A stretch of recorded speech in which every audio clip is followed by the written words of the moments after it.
For the last 6 weeks, Blue Lock Season 2 has become possibly one of the most controversial anime adaptation in years. We're not even halfway into the season and there's already more videos making fun of this adaptation than anyone can possibly count. There's memes that have genuinely made me laugh out loud, I'm not even gonna lie. There's moments that look like they were pulled straight out of a PowerPoint presentation, and it's actually gotten so bad that some have even gone as far as to compare this season of Blue Lock to other dumpster fires like 7 Deadly Sins. Which, okay, I think that's an absolutely unfair thing to say about 7 Deadly Sins, because unlike Blue Lock, at least that show did actually try to animate its characters, even if it did fail spectacularly doing so.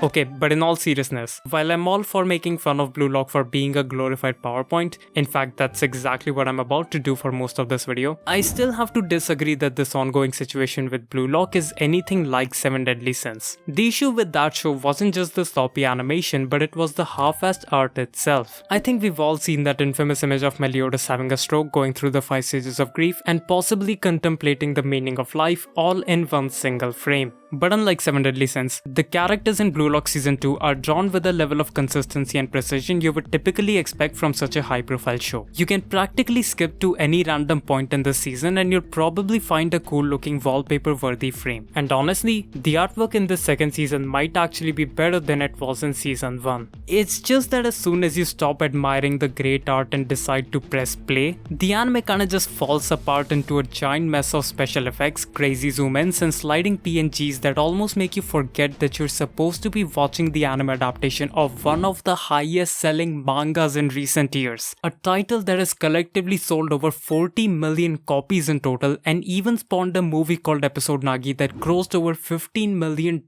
in box office. How in the actual fuck did we get here? Well, let's begin by dissecting the show a bit, and what better place to start than the very first scene of Blue Lock Season 2. I think for most people watching this season, this right here is easily one of the best animation sequence that Blue Lock Season 2 has to offer, and I can definitely see why they would think that. The episode begins with these cropped out edges that gives the scene a cinematic look. The vibrant red light seeping in from a corner signals you to just how severe this moment is for Ren, who is being confronted by his brother as they play a one-on-one game, which are all things that do such an amazing job at fooling you into thinking this scene is a well-animated work of art that people actually gave Blue Lock an above 8-star rating after the first episode dropped. I say that because while they absolutely nail the aesthetics and vibes you're supposed to get from the scene, they are still only moving around images most of the time with a snowfall overlay added on top. And mind you, this is supposed to be the opening sequence. This scene is supposed to show us the kind of quality we can expect from Blue Lock going forward. And if they can't even bring themselves to animate an entire run cycle in the first minute of episode 1, instead cutting away to the shot of a random suitcase with shadows added on top, then I think we should really prepare ourselves for the worst, because trust me, it gets a whole lot worse. So to show that Rin's brother Sai is a far better footballer than him, they decrease the opacity on 4 different drawings of Sai to show you how impressive his footwork is, instead of actually animating an impressive footwork scene like they have done countless times in the first season. They then have the audacity to cut away from the money shot of him scoring the goal back to this random ass suitcase to show you how powerful that kick was, which, hey, I gotta give them props for it. That is a bit of a clever workaround to just not having to animate a powerful strike. And these sort of clever direction techniques to hide the imperfection, or I should say the non-existent animation, are pretty much what the second season is built upon. So much of Blue Lock Season 2 relies on using metaphors that are easier to manipulate in post-production than having to animate practically anything. And sure, Season 1 also relied heavily on those jigsaw puzzle piece effects as a visual metaphor,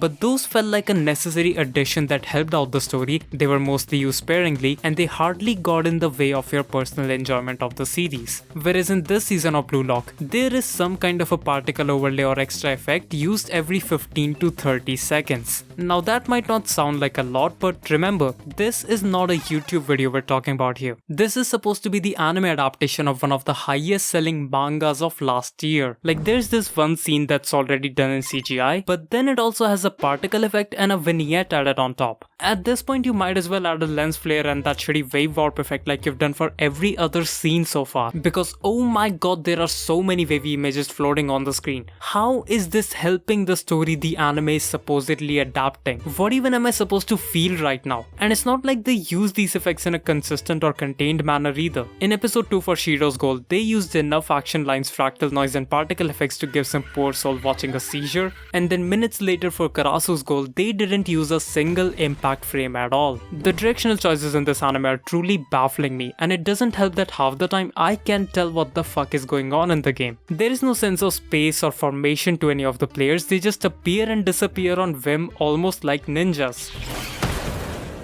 Ninja step. Exactly like ninjas. And almost none of these post-production elements would have annoyed me or anyone else as much as they did if they at least gave us some well-animated scenes to mindlessly stare at. Which I guess it's about time we open this can of worms. A lot of people seem to think that Blue Lock Season 2 has bad animation, which I'll be the first to say, that's not true at all. Because it's not that this season is badly animated, it's more like they didn't even try animating to begin with. In the first season of Blue Lock, the kicks were kicking, the trick shots were trick shotting, the strikes were striking, and the anime was actually animating. Now fast forward to Blue Lock Season 2 and well, the slides are sliding, and they are sliding again, and they are sliding again. And oh, wait a minute, I think I just saw some animation in between those slides, and okay, never mind, it seems we're back to sliding. The thing with Blue Lock Season 2 seems to be that they especially value art consistency over basically everything else. Like alright, the most basic form of animation that you can do to achieve a sense of motion or movement is to simply animate the hairs or the clothes waving around and loop that animation. Just do that and you can make even a simple drawing give off the illusion like it's in constant motion. Yeah, that's not happening in Blue Lock, is it? While Season 1 gave us some cool rotating camera shots, actually well animated dribbling scenes, and some of the most hype goal scoring sequences in sports anime, Season 2 isn't even able to give the football a sense of weight. It's like the ball is made out of pure helium or something. Their legs don't recoil even a tiny bit when they receive a pass. How do you expect me to be immersed in your football anime if the football doesn't even know how to football? They put all their eggs in one basket and prayed that no one would notice how basic the animation of the show has become compared to Season 1, which, surprise surprise, everyone noticed it. They didn't fool anyone with that single episode. And I'm not saying you need to have high Q levels of animation for every sports anime ever made, but don't you think we should at least expect Blue Lock to have more animation frames than an anime about butt wrestling?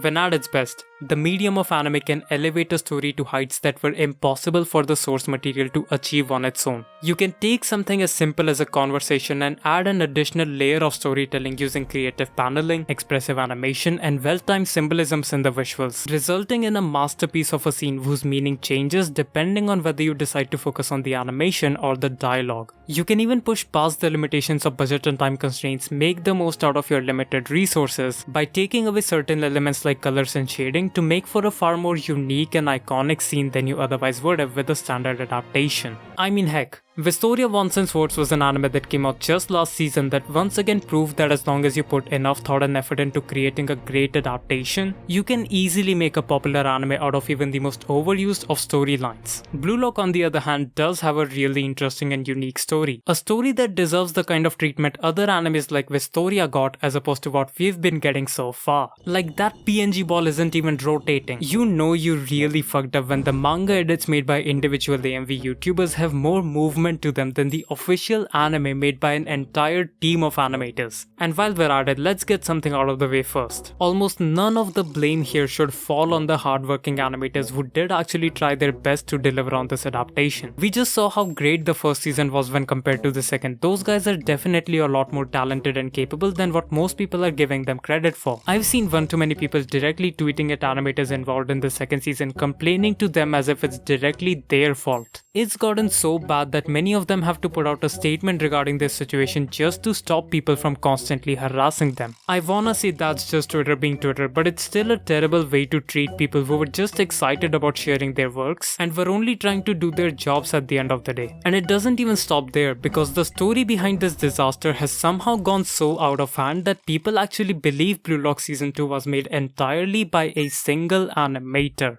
I don't know who needs to hear this, but Fuck no, that's just not how it works at all. I just showed you multiple examples of animators getting harassed for working on the season. The problem here isn't anything that stupid, it's unfortunately the same old story of greed overpowering passion.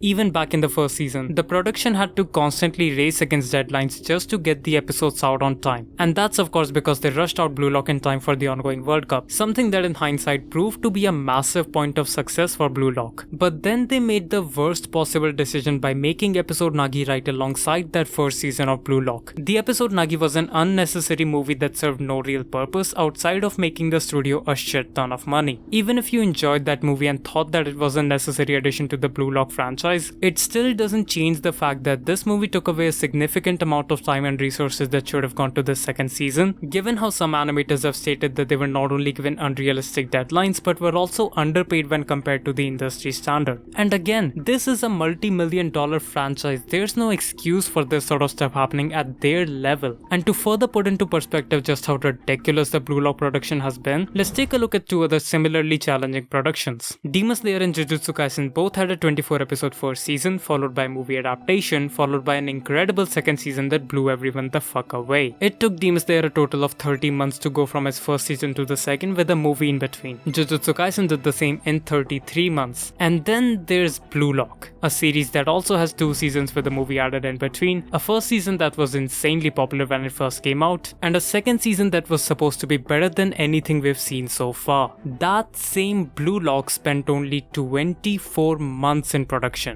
This right here is the problem with Blue Lock Season 2. And if you're someone who thinks that this is an unfair comparison, then don't you think it's also unfair that the people who spend their time admiring the series, who spend their money purchasing the manga volumes, and who supported the franchise ever since that first season came out, got themselves a shitty adaptation in return for all their love and support? This entire situation with Blue Lock was funny at first, but now it's just kind of sad when you really think about it. On one hand, thinking from the perspective of the staff, they deserve better conditions and better pay grade to work on the anime and show their best effort on the season, instead of being so overworked and stressed out over what in the end didn't even turn out to be a project that's worth mentioning for them. Then on the other hand, there's the fans themselves. One of the biggest reasons anime adaptations are beloved by fans of the original source material is that they not only get to see their favorite moments and characters transformed into a different medium altogether, but it also does an amazing job at bringing in new fans, new people to love something that they as a fan of the series have been appreciating for a long time.